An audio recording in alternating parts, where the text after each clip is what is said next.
Now, one of the things that we do is we have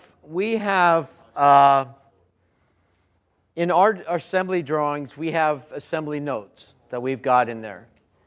And we put on there reference files that are based on the design.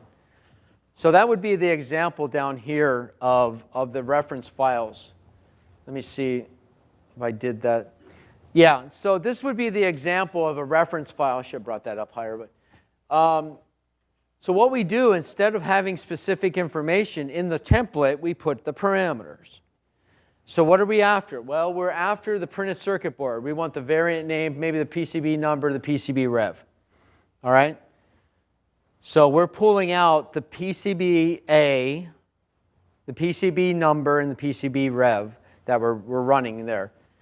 Under the schematic, we want the variant name, the PCB number, and this is kind of the structure that you would have there.